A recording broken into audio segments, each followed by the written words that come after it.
राधे राधे मेरे प्यारे भाइयों बहनों माताओं व बंधुओं, संस्कार की बातें चैनल में आपका स्वागत है। बंधुओं, आज आमलकी एकादशी के दिन मैं आपको श्रवण करवा रही हूँ आमलकी एकादशी व्रत कथा, पूरन पूजा विधि और व्रत का पारण कब करें। बंधुओं, यदि आपने YouTube चैनल संस्कार की बातें अब तक सब्सक्राइब नहीं किया तो जरूर करें और कथा को श्रवण करने के बाद कमेंट बॉक्स में राधे राधे अवश्य लिखें। बोलो विष्णु भगवान की जय हो। आमलकी एकादशी व्रत कथा। होलिका दहन के 4 दिन पूर्व फागुन के शुक्ल पक्ष की इस एकादशी का नाम आमलकी एकादशी है। इन दिनों आंवले के वृक्ष में भगवान विष्णु का निवास रहता है, इसलिए आंवले के वृक्ष के नीचे बैठकर भगवान की पूजा करने और आंवले खाने दान करने का विशिष्ट महत्व है। ब्रह्म ऋषि वशिष्ठ और महाराज मांधाता के मध्य संवाद के रूप में है एकादशी व्रत की कथा। त्रेता युग में एक दिन महाराज मांधाता ने ब्रह्म ऋषि वशिष्ठ से अनुरोध किया, हे मुनिवर, यदि आप मुझसे प्रसन्न हैं तो कृपा पूर्वक मुझे ऐसा कोई व्रत बताएं जिसको करने से मेरे सब प्रकार का कल्याण हो। महर्षि वशिष्ठ ने उत्तर दिया, हे राजन, यों तो सभी व्रत उत्तम हैं, परंतु इनमें सर्वोत्तम है आमलकी एकादशी व्रत। फागुन मास के शुक्ल पक्ष की इस आमलकी एकादशी का व्रत करने से सभी पाप नष्ट हो जाते हैं। इस व्रत को करने से 1000 गायों के दान के बराबर पुण्य प्राप्त होता है। इस बारे में एक कथा मैं आपको श्रवण करवाने जा रहा हूँ। वैदिक नामक एक नगर में ब्राह्मण, क्षत्रिय, वैश्य और शूद्र चारों वर्णों के परिवार आनंद पूर्वक रहा करते थे। वहां पर सदैव वेद ध्वनि गूंजा करती थी। पापी, दुराचारी तथा नास्तिक कोई भी न था। उस नगर में चैत्ररथ नाम का चंद्रवंशी राजा राज्य करता था। सभी नगरवासी भगवान विष्णु के परम भक्त थे और सभी नियम पूर्वक एकादशियों का व्रत किया करते थे। प्रत्येक वर्ष के समान फागुन मास के शुक्ल पक्ष की आमलकी एकादशी आई। उस दिन राजा, प्रजा, बाल, वृद्ध सब ने हर्षपूर्वक व्रत किया। राजा अपनी प्रजा के साथ मंदिर में जाकर कुंभ स्थापित करके धूप, दीप, नैवेद्य, पंचरत्न आदि से आंवले का पूजन करके इस प्रकार स्तुति करने लगा, हे धात्री, आप ब्रह्मा जी द्वारा उत्पन्न हुए हो और समस्त पापों का नाश करने वाले हो, अतः आपको नमस्कार है। अब आप मेरा अधर्य स्वीकार करें। आप रामचंद्र जी द्वारा सम्मानित हो। मैं आपसे प्रार्थना करता हूँ कि आप मेरे समस्त पापों को समूल नष्ट करें। मंदिर में सब ने रात्रि को जागरण किया। रात के समय वहां एक बहेलिया आया जो अत्यंत पापी और दुराचारी था। वह अपने कुटुंब का पालन जीव हिंसा करके किया करता था। उस दिन उसे कोई शिकार ना मिला, अतः निराहार रहना पड़ा।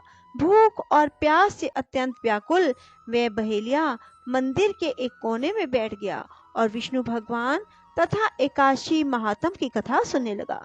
इस प्रकार अन्य मनुष्यों की भांति उसने भी सारी रात जाग कर बिता दी। प्रातः काल घर आकर उसने भोजन किया। कुछ समय बाद उस बहेलिये की मृत्यु हो गई। आमलकी एकादशी का व्रत और जागरण करने के कारण अगले जन्म में उस बहेलिये ने राजा विदुर के घर जन्म लिया। उसका नाम वसुरथ रखा गया। युवा होने पर वह चतुरंगिनी सेना और धन धान्य से युक्त होकर 10,000 ग्रामों का पालन करने लगा। वह तेज में सूर्य के समान, कांति में चंद्रमा के समान, वीरता में भगवान विष्णु के समान और क्षमा में पृथ्वी के समान था। वह अत्यंत धार्मिक, सत्यवादी, कर्मवीर और विष्णु भक्त राजा बना। प्रजा का समान भाव से पालन, यज्ञ करना, दान देना उसका नित्य का कर्तव्य था। एक दिन राजा वसुरथ शिकार खेलने के लिए वन में गए। दैव योग से वह मार्ग भूल गया और रात्रि हो जाने पर उसी वन में एक वृक्ष के नीचे सो गया। थोड़ी देर बाद पहाड़ी मलिच्छ वहां आए और राजा को अकेला देखकर मारो मारो की आवाजें लगाते हुए वसु रथ की ओर दौड़े। वे मलिच्छ कहने लगे, इसी दुष्ट राजा ने हमारे माता पिता, पुत्र पुत्र आदि अनेक संबंधियों को मारा है तथा देश से निकाल दिया है, अतएव इसको अवश्य मारना चाहिए। ऐसा कहकर वे मलिच्छ अस्त्रों पर प्रहार करने लगे। अनेक अस्त्र शस्त्र राजा के शरीर पर गिरते ही नष्ट हो जाते और उनका वार पुष्पों के समान प्रतीत होता। अब उन मलिच्छों के अस्त्र शस्त्र उल्टा उन्हीं पर प्रहार करने लगे, जिससे वे घायल होने लगे।